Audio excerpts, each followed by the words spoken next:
കോഴിക്കോട് പേരാമ്പ്രയിൽ തന്നെ മർദ്ദിച്ചത് Vadakara control room CI Abhilash David ആണ് എന്ന് ഷാഫിൽ പറമ്പിൽ MP.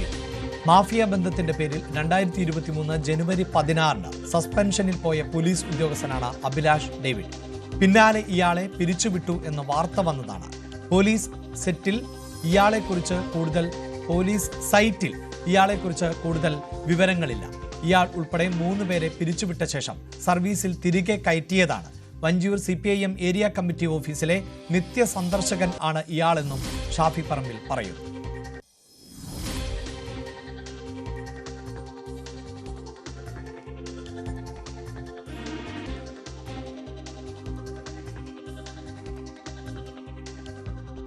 ബന്ധത്തിന്റെ പേരിലും ഗുരുതരമായ കേസുകൾ ഒതുക്കി തീർത്തതിന്റെ പേരിലും ആദ്യം സസ്പെൻഡ് ചെയ്യപ്പെട്ട പിരിച്ചുവിട്ടു എന്ന് ടൈംസിന്റെ ഇതിന്റെയൊക്കെ വാർത്ത, പിന്നെ സസ്പെൻഡ് ചെയ്യപ്പെട്ടത് ഇന്ത്യൻ എക്സ്പ്രസിലെ വാർത്ത.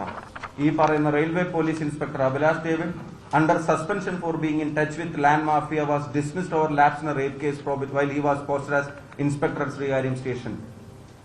പിരിച്ചുവിട്ടുന്നു ഇന്ത്യൻ എക്സ്പ്രസിലെ 3 പോലീസുകാരെ പിരിച്ചുവിട്ടുന്നു. കേരളത്തിലെ എല്ലാ ദൃശ്യമാധ്യമങ്ങളും, ഇത് 24-ലും മാതൃഭൂമിയും ഏഷ്യാനെറ്റും മനോരമയും മറ്റെല്ലാ ചാനലുകളും ന്യൂസ് 8-നും പ്രിന്റ് മീഡിയയും എല്ലാവരും തിരുവനന്തപുരത്ത് 3 പോലീസുകാരെ പിരിച്ചുവിട്ടു എന്ന് വാർത്തയാണ്. ഇനി ടൈംസ് ഓഫ് ഇന്ത്യയിൽ ഉൾപ്പെടെ ഇത് പിരിച്ചുവിട്ടു എന്നുള്ള വാർത്ത. ഇപ്പൊ കഴിഞ്ഞ ദിവസം വിവരാവകാശ പ്രകാരം ഒരു വാർത്ത പുറത്തു നിങ്ങൾ കണ്ടു. പിരിച്ചുവിട്ട പോലീസുകാരുടെ ഡീറ്റെയിൽ പോലീസ് ഹെഡ്ക്വാർട്ടേഴ്സിൽ ഇല്ല എന്നുള്ള മറുപടിയാണ് വിവരാവകാശ പ്രകാരം കൊടുക്കുന്നത്. വിവരാവകാശത്തിന്റെ കോപ്പി നിങ്ങൾക്ക് അയച്ചു തരുന്നു. എന്തുകൊണ്ടാണ് പോലീസ് ഹെഡ്ക്വാർട്ടേഴ്സിൽ ഇല്ലാത്തതെന്ന് അറിയോ? പിരിച്ചുവിട്ടു എന്ന് മാധ്യമങ്ങളോട് പറയാം, പിരിച്ചുവിട്ടു എന്ന് നിയമസഭയിൽ പറയാം, വലിയ ശുദ്ധീകരണ കലശം നടത്തിയെന്ന് അവകാശവാദം ഉന്നയിക്കുക, എന്നിട്ട് രഹസ്യമായി അവരെ സർവീസിൽ റീഇൻസ്റ്റേറ്റ് ചെയ്തിട്ട് CPM പറയുന്ന ഗുണ്ടാപ്പണിക്ക് അവരെ നിയോഗിക്കുക. CI അഭിലാഷ് ഡേവിഡ് എന്ന CPM-ന്റെ പോലീസ് ഗുണ്ടയാണ് ഈ പേരാമ്പ്രയിലെ അക്രമത്തിന് നേതൃത്വം നൽകിയത് എന്നുള്ളത് ദൃശ്യങ്ങൾ സഹിതം കേരളത്തിലെ ജനങ്ങളുടെ മുമ്പിൽ പറയാൻ ഞാൻ ആഗ്രഹിക്കുകയാണ്. പോലീസ് അതിക്രമം ആസൂത്രിതമാണ് എന്നും പോലീസിന്റെ കയ്യിലിരുന്ന ഗ്രനേഡ് പൊട്ടിയാണ് തനിക്ക് പരിക്കുണ്ടായത് എന്നും ഷാഫി പറമ്പിൽ പറയുന്നു. ഒരേ പോലീസ് ഉദ്യോഗസ്ഥൻ തന്നെ ആദ്യം തലക്കടിക്കുന്നു. അത് SP പറഞ്ഞ പോലെ പുറകിൽ നിന്നല്ല, ഫ്രണ്ടിൽ നിന്ന് തന്നെ എന്റെ തലക്കടിക്കുന്നു.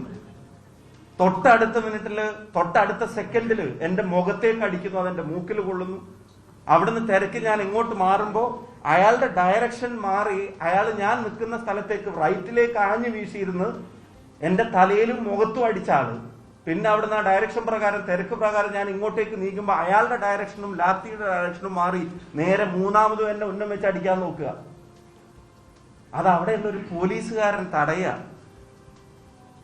മൂന്നാമതും അടിക്കാൻ നോക്കുമ്പോ നിങ്ങൾ ആലോചിച്ച് നോക്കുക. അറിയാതെ പറ്റിപ്പോയതാണെന്ന് നമുക്ക് പറയാൻ പറ്റുമോ? മർദ്ദന സമയത്തെ കൂടുതൽ ദൃശ്യങ്ങളും ഷാഫി പറമ്പിൽ പുറത്തുവിട്ടിട്ടുണ്ട്. വാർത്തയുടെ വിശദാംശങ്ങളുമായി MS അനീഷ് കുമാർ ചേരുന്നുണ്ട്.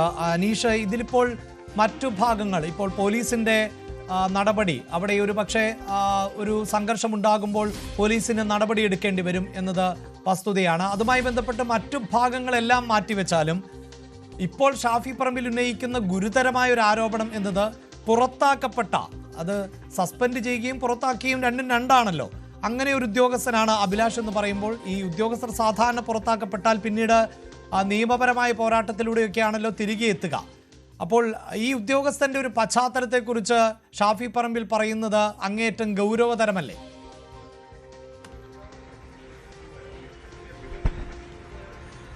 അഭിലാഷ്, ഈ പേരാമ്പ്രയിലെ സംഭവവാസങ്ങൾ നടന്നതിന് തൊട്ടു പിന്നാലെ പലതരത്തിലുള്ള പ്രചാരണങ്ങൾ സമൂഹ മാധ്യമങ്ങളിലും CPM നേതാക്കളടക്കം നടത്തിയിരുന്നു. അതിൽ ഷാഫി പറമ്പിലിന് കാര്യമായി പരിക്ക് പറ്റിയില്ല, അല്ലെങ്കിൽ ഒരു സംഘർഷത്തിനിടെ പരിക്ക് പറ്റിയതാണ്, പോലീസിന് നേരെയാണ് അതിക്രമം ഉണ്ടായത് എന്നൊക്കെയാണ്. എന്നാൽ പിന്നീട് ദൃശ്യങ്ങൾ പുറത്തു വന്നപ്പോൾ ഷാഫി പറമ്പിലിന്റെ തലക്കിട്ട് തന്നെ കൃത്യമായി പോലീസുകാർ ലാത്തിക്കൊണ്ട് അടിക്കുന്ന ദൃശ്യങ്ങൾ പുറത്തു വന്നിരുന്നു. പിന്നീട് റൂറൽ SP തന്നെ ഇക്കാര്യങ്ങൾ സമ്മതിക്കുകയാണ് ഉണ്ടായത്. അതായത് പോലീസിലെ തന്നെ ചില കുഴപ്പക്കാരായ ആളുകളാണ് ആളുകളാണ് MP മർദ്ദിച്ചത്. അത് പ്രത്യേകമായ ലാത്തി ചാർജിലുള്ള ഉത്തരവോ അല്ലെങ്കിൽ അത്തരമൊരു കമാൻഡോ നൽകാതെയാണ് ഇത്തരമൊരു അതിക്രമം ഉണ്ടായതെന്ന് പറയുകയും ചെയ്തിരുന്നു. AI സാങ്കേതികവിദ്യ അടക്കം ഉപയോഗിച്ച് ഈ കുഴപ്പക്കാരായ പോലീസുകാരെ കണ്ടുപിടിക്കുമെന്ന് അദ്ദേഹം പറയുകയും ചെയ്തു. എന്നാൽ അദ്ദേഹം ഇക്കാര്യങ്ങൾ പറഞ്ഞ് ദിവസങ്ങൾ കഴിഞ്ഞിട്ടും ഇക്കാര്യത്തിൽ യാതൊരു തരത്തിലുമുള്ള നടപടികൾ ഉണ്ടായിട്ടില്ല. ഷാഫി പറമ്പിൽ MLA DGPക്കടക്കം പരാതി നൽകിയെങ്കിൽ പോലും അദ്ദേഹത്തിന്റെ മൊഴി ശേഖരിക്കാൻ പോലും ഇതുവരെ പോലീസ് തയ്യാറായിട്ടില്ല എന്ന് അദ്ദേഹം പറയുന്നു. ഒപ്പം ഇതുമായി ബന്ധപ്പെട്ട ഒരു കേസ് രജിസ്റ്റർ ചെയ്തിട്ടുമില്ല. മറുപക്ഷത്ത് UDF പ്രവർത്തകർ അവരുടെ ഭാഗത്തു നിന്നും പോലീസിന് നേരെ സ്ഫോടക വസ്തു എറിഞ്ഞു എന്നാരോപിച്ചു വളരെ ഗുരുതരമായ വകുപ്പുകൾ പ്രകാരമുള്ള കേസെടുക്കുകയും 8 പ്രവർത്തകർ ഇപ്പോൾ റിമാൻഡിൽ കഴിയുകയും ചെയ്യുന്ന ഒരു സാഹചര്യമുണ്ട്. ഈ സാഹചര്യത്തിലാണ് ഷാഫി പറമ്പിൽ MP പുതിയ കാര്യങ്ങൾ, അതായത് തനിക്ക് നേരെ അതിക്രമം നടത്തിയ പോലീസുകാരൻ ആരാണ് എന്ന് കൃത്യമായി തിരിച്ചറിഞ്ഞ് അദ്ദേഹത്തിന്റെ കൈവശമുള്ള ദൃശ്യങ്ങൾ സഹിതം അദ്ദേഹം വാർത്താ സമ്മേളനം നടത്തിയിരിക്കുന്നത്. അതിൽ കൃത്യമായി ഒരു CI വടകര കൺട്രോൾ റൂമിലെ അഭിലാഷ് ഡേവിഡ് എന്ന CI അദ്ദേഹം തിരിച്ചറിഞ്ഞിരിക്കുന്നു. ഒരു AI ടൂളിന്റെയും പരിശോധന വേണ്ട, തങ്ങൾക്ക് 3-4 മൊബൈൽ ഫോണുകളും ഒരു ലാപ്ടോപ്പും ഉണ്ടെങ്കിൽ കണ്ടെത്താൻ പറ്റുന്ന ആൾ മാത്രമാണ് ഇതെന്ന് പറഞ്ഞാണ് അദ്ദേഹം അഭിലാഷ് ഡേവിഡിനെ തിരിച്ചറിഞ്ഞിരിക്കുന്നത്. ഒപ്പം അദ്ദേഹം അതിന് പിന്നാമ്പറ കഥകൾ കൂടി ചിലത് വെളിപ്പെടുത്തുന്നു. ഒന്ന് 2023 പത്ര റിപ്പോർട്ടുകളിലും ടെലിവിഷൻ ചാനലുകളിൽ വന്ന വാർത്തകളുടെയും അടിസ്ഥാനത്തിൽ 3 പോലീസുകാരെ സർവീസിൽ നിന്നും പിരിച്ചുവിടുന്നതിനായി സർക്കാർ തീരുമാനിക്കുന്നു. ആ 3 പേരെയും താൽക്കാലികമായി സസ്പെൻഡ് ചെയ്യുകയും ചെയ്തിട്ടുണ്ട്. പിന്നീട് 2 പോലീസുകാരെ സസ്പെൻഡ് ചെയ്തതായി ഉത്തരവ് ഇറങ്ങുന്നു. എന്നാൽ ഈ അഭിലാഷ് ഡേവിഡ് എന്ന CAയുടെ ഉത്തരവ് മാത്രം പുറത്തിറങ്ങുന്നില്ല. അദ്ദേഹം ഈ പോക്സോ കേസ് ഒത്തുതീർക്കുന്നതിനായി അല്ലെങ്കിൽ ആ കേസ് തേച്ചു മാച്ചു കളയുന്നതിനായി കൈക്കൂലി വാങ്ങി അല്ലെങ്കിൽ മാഫിയകളുമായി ഒത്താശ ചെയ്തിരുന്നു എന്നിങ്ങനെയൊക്കെയുള്ള ആരോപണങ്ങൾ ഉന്നയിച്ചാണ്. പക്ഷേ ഷാഫി പറയുന്നത് 2 പോലീസുകാരുടെ ഡിസ്മിസൽ ഉത്തരവ് ഇറങ്ങിയപ്പോഴും ഈ അഭിലാഷ് ഡേവിഡ് എന്ന ഉദ്യോഗസ്ഥന്റെ ഡിസ്മിസൽ ഉത്തരവ് ഇറങ്ങുന്നില്ല. പിന്നീട് അദ്ദേഹത്തെ സർവീസിൽ തിരികെ പ്രവേശിപ്പിച്ചു എന്ന പ്രത്യേകമായ ഉത്തരവ് ഇറങ്ങുന്നില്ല. ഒപ്പം പോലീസിന്റെ വെബ്സൈറ്റിലും ഈ CAയുടെ ചിത്രമില്ല എന്നൊക്കെയുള്ള കാര്യങ്ങളാണ് പറയുന്നത്. പക്ഷേ പിന്നീട് നമുക്ക് അന്വേഷിച്ചപ്പോൾ മനസ്സിലാവുന്നത് അദ്ദേഹം സസ്പെൻഷനിൽ ആയിരുന്നു. പക്ഷേ ടെർമിനേഷൻ ചെയ്യുന്നതിനായി, അതായത് സർവീസിൽ നിന്നും പുറത്താക്കുന്നതിനായി നോട്ടീസ് നൽകിയെങ്കിലും അദ്ദേഹം അഡ്മിനിസ്ട്രേറ്റീവ് ട്രൈബ്യൂണലിനെ സമീപിച്ച് വീണ്ടും ജോലിയിൽ തിരികെ പ്രവേശിക്കുകയും 1-2 ഇടങ്ങളിൽ പോസ്റ്റിംഗ് ലഭിക്കുകയും ഏറ്റവും ഒടുവിൽ പോസ്റ്റിംഗ് ലഭിച്ചത് വടകര കൺട്രോൾ റൂമിലാണ് എന്നും മനസ്സിലാക്കുന്നു. ഈ ഷാഫി പറയുന്നത് പലപ്പോഴും സർക്കാരിന്റെ ഏറ്റവും വലിയ അഭിമാന കാര്യങ്ങളായി കണ്ടിരുന്നവയിൽ ഒന്നാണ് ഈ കുഴപ്പക്കാരായ പോലീസുകാരെ സർവീസിൽ നിന്നും നീക്കം ചെയ്യുക എന്നത്. ഏതാണ്ട് 150-നടുത്ത് പോലീസുകാരെ മുഖം നോക്കാതെ നടപടിയെടുത്ത് സർവീസിൽ നിന്ന് പുറത്താക്കി. അത് രാജ്യത്തിന് തന്നെ മാതൃകയാണ് എന്ന് മുഖ്യമന്ത്രി അടക്കം അവകാശപ്പെടുമ്പോൾ ഈ പുറത്താക്കുന്നത് മാത്രമാണ് പുറത്തറിയുന്നത്. എന്നാൽ അവരെ പിന്നീട് ഇരുചെവി അറിയാതെ ഞാൻ അനീഷിലേക്ക് വരാം. ഇപ്പോൾ റിട്ടയർഡ് പോലീസ് ഉദ്യോഗസ്ഥൻ ശ്രീ ജോർജ് ജോസഫ് ഇപ്പോൾ ടെലിഫോൺ ലൈനിലുണ്ട്. Shri George Joseph, CI Abhilash David ആണ് തന്നെ മർദ്ദിച്ചത് എന്നും അത് കരുതിക്കൂട്ടിയുള്ള മർദ്ദനമെന്നുമാണ് ഇപ്പോൾ ഷാഫി പറമ്പിൽ പറയുന്നത്.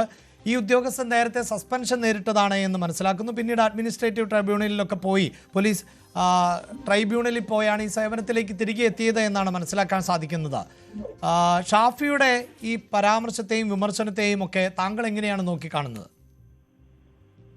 ഇല്ല, ഷാഫിയെ കൊലപ്പെടുത്താനുള്ള സാധ്യത വളരെ കൂടുതലാണെന്ന് ഞാൻ നേരത്തേക്ക് ഹിന്റ് ചെയ്തിട്ടുണ്ട്. കാരണം അത് പോലീസ് ഗുണ്ടയായിട്ടുള്ള ഒരാളാണ് ഈ അഭിലാഷ് ഡേവിഡ്. ഇയാളെ തുടക്കത്തിൽ തന്നെ